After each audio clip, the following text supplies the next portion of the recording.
Hello student, स्वागत है आपका विक्रम एकेडमी के यूट्यूब चैनल पर। आज हम 12th स्टैंडर्ड का सेक्रेटरियल प्रैक्टिस ये सब्जेक्ट सीखने जा रहे हैं। टॉपिक सेकेंड चालू है, आपको पता ही है। और आज का कंसेप्ट है टाइप्स ऑफ डिबेंचर्स। ठीक है, सो डिबेंचर्स और उनके फीचर्स लास्ट वीडियो में हमने स्टडी किए थे। तो डिबेंचर क्या है, डिबेंचर का मीनिंग हमने पहले ही देख लिया है। अभी हमें देखना है कि डिबेंचर के टाइप्स क्या है। तो 4 बेसिस है डिबेंचर को क्लासीफाई करने के लिए। सो सिक्योरिटी बेसिस पे, ट्रांसफ़र बेसिस पे, रीपेमेंट बेसिस पे और कन्वर्जन बेसिस पे। ऐसे टोटल 8 टाइप्स होते हैं।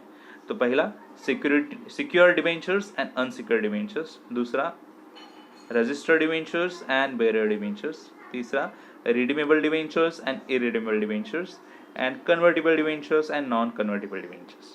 तो चलो समझ के लेते हैं ऑल टाइप्स क्या है। पहला secure debentures. The debentures can be secured. Debentures, ऐसे डिबेंचर्स जो सिक्योर्ड किए जाते हैं उन्हें सिक्योर डिबेंचर कहा जाएगा। सिक्योर्ड मतलब क्या और सिक्योर क्या होगा? जैसे कि डिबेंचर एक लोन है और लोन लेते वक्त हमें कुछ ना कुछ लोन के अगेंस्ट गिरवी रखना पड़ता है, बराबर, यानी सिक्योर रखना पड़ता है। जैसे कोई एसेट रहेगा, होम रहेगा, हाउस रहेगा, या फिर और कोई इंपॉर्टेंट थिंग रहेगी, गोल्ड रहेगा, हम सिक्योर करके रखते हैं लोन के अगेंस्ट।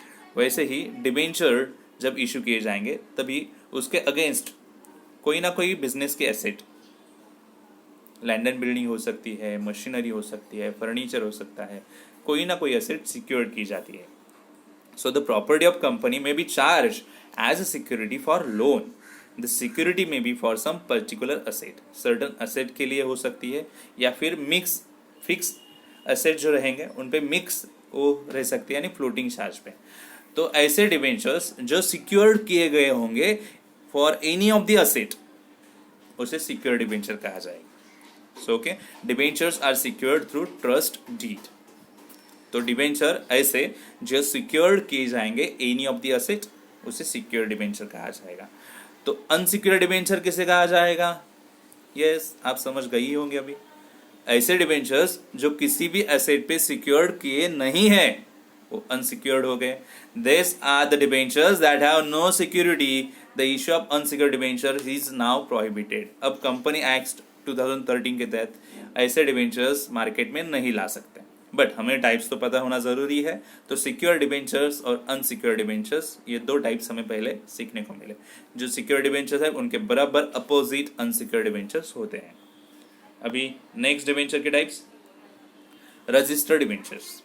रजिस्टर्ड डिबेंचर्स कौन से होंगे? ऐसे debentures which the name of holders are recorded. ऐसे डिबेंचर्स जहां पे डिबेंचर होल्डर का नेम कंपनी के रजिस्टर में रिकॉर्ड किया जाएगा, लिख के रखा जाएगा। वहां पे रजिस्टर ऑफ डिबेंचर होल्डर होता है कंपनी के पास।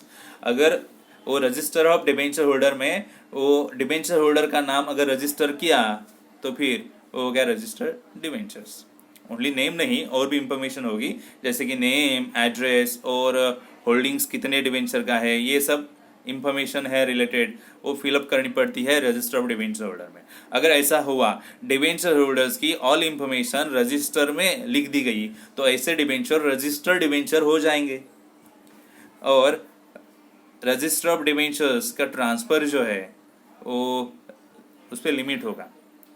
वो एग्जीक्यूशन करने के लिए ट्रांसफर डीड की जरूरत पड़ती है, तुरंत ट्रांसफर नहीं कर सकते। ओके, तो रजिस्टर्ड डिबेंचर यानी क्या?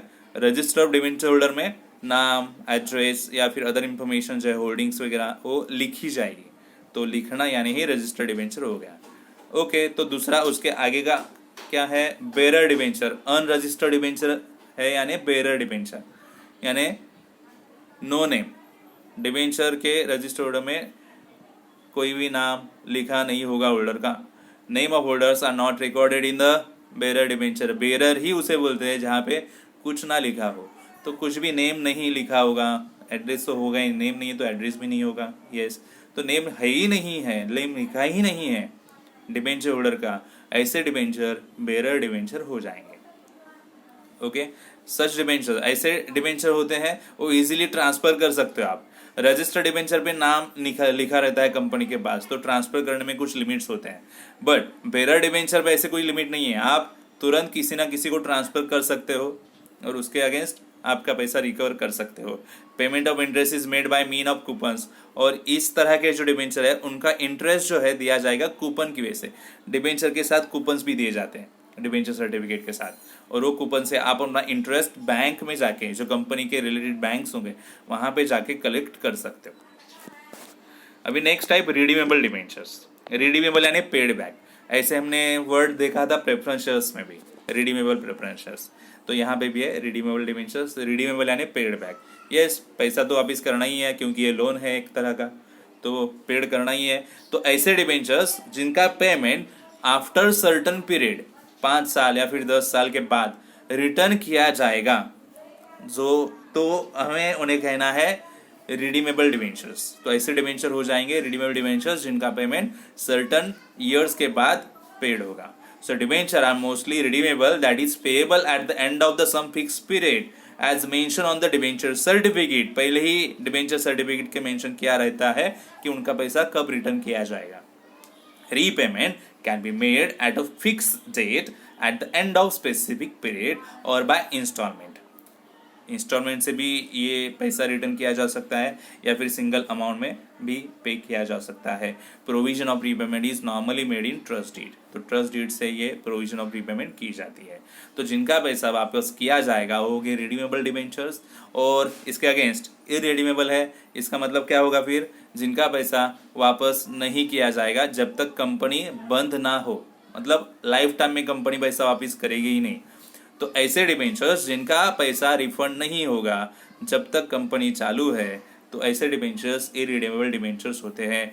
This kind of debentures are not repayable during life time of the company. जब तक कंपनी चालू है तब तक उनका पैसा रिटर्न नहीं होगा। They are repayable only after the liquidation of the company. जब कंपनी बंद होगी तब ही उनका पैसा रिटर्न किया जा सकता है, और ऐसी तो पॉसिबिलिटी कम है कंपनी बंद होने की। नॉर्मली तो कंपनी चालू रहती है। और when there is a breach of any condition और व्हेन सम कंटिजेंसी, अगर कोई गलत कार्रवाई वहाँ पे हो गई, कंटिजेंसी क्रिसिस हो गए, तो फिर ऐसे समय पे भी डिबेंचर्स के पैसे रिटर्न किए जा सकते हैं। अदरवाइज इररिडीमेबल डिबेंचर्स रिडीम नहीं होंगे। ठीक है, और अभी लास्ट 2 टाइप्स हमें देखने हैं, एक convertible debentures and non convertible debentures. Convertible यानी क्या? कन्वर्ट करना। ऐसे डिबेंचर्स जिनको राइट मिलता है कि उनके डिबेंचर्स कन्वर्ट किए जाएंगे इक्विटी शेयर्स या फिर प्रेफरेंस शेयर्स में after certain period of time. Normally equity shares आप समझ लो। तो ऐसे डिबेंचर्स जिनका कन्वर्जन सर्टन पीरियड के बाद इक्विटी शेयर्स में करने का उनको राइट होता है, तो वो राइट बेसिस पे उन्हें कहा जाएगा कन्वर्टेबल डिबेंचर्स। वैसे तो डिबेंचर्स ये एक क्रेडिटर है जिनसे लोन लिया है कंपनी ने, उनका पैसा रिटर्न दिया, उनको इंटरेस्ट मिलेगा, पैसा मिलेगा, बस बात खत्म। बट अगर उनको चांस मिले कि कंपनी का वे ओनर बन जाए, उनको अगर वो क्रेडिटर्स को अगर चांस मिले कि कंपनी के ओनर बन जाए, तो उनको भी अच्छा ही है, कंपनी के लिए भी अच्छा है, पैसा वापस नहीं करना पड़ेगा। कंपनी के पास पैसा रहेगा लाइफ टाइम तक और कंपनी यूज़ कर पाएगी। कन्वर्टेबल डिबेंचर का राइट ही ऐसा है कि डिबेंचर कन्वर्ट कर सकते हैं इक्विटी शेयर्स में। बट हाँ, ये ऑप्शन सिलेक्ट करना या ना करना पूरी तरह डिबेंचर होल्डर पे है। उनको चाहिए तो कन्वर्ट कर सकते हैं, नहीं चाहिए तो नहीं कर सकते, बट ये राइट उनको दिया है, कन्वर्टेबल डिबेंचर्स कहा जाएगा। Such right is mention in the debenture certificate. The issue of convertible debenture must be approve by special resolution in general meeting before they are issued to public. ये public में लाने से पहले एक special resolution pass करके लेना चाहिए general meeting में। This debentures are advantages for the holder. ये होल्डर के लिए एक एडवांटेज होता है क्योंकि पहले वो क्रेडिटर है ना, लोन देने वाले, तो कन्वर्ट अगर इक्विटी शेयर्स में हो जाएंगे तो अपने आप ओनर बन जाएंगे, बराबर ना। Because of this conversion right, convertible debenture holder is entitled to equity shares at a rate lower than market value. और दूसरा बेनिफिट ये होता है उनको कि उनको कम रेट से, मार्केट में जितना रेट है उससे कम रेट से इक्विटी शेयर्स उनको मिलते हैं डिबेंचर होल्डर्स को। एक दूसरा बेनिफिट उन्हें मिलता है, वो ओनर भी बन जाएंगे और उन्हें कम रेट से इक्विटी शेयर्स भी मिल जाएंगे। तो ऐसे डिबेंचर्स जो after certain period of time equity shares में कन्वर्ट हो सकते हैं उन्हें कहा जाएगा कन्वर्टेबल। तो नॉन कन्वर्टेबल आप समझ ही गए होंगे क्या होगा। ऐसे डिबेंचर्स जो कन्वर्ट नहीं होंगे in equity shares, this debentures are redeem only. वो डिबेंचर्स रिडीम हो सकते हैं बट वो कन्वर्ट नहीं हो सकते। This debenture suffered from the disadvantage that there is no appreciation in due.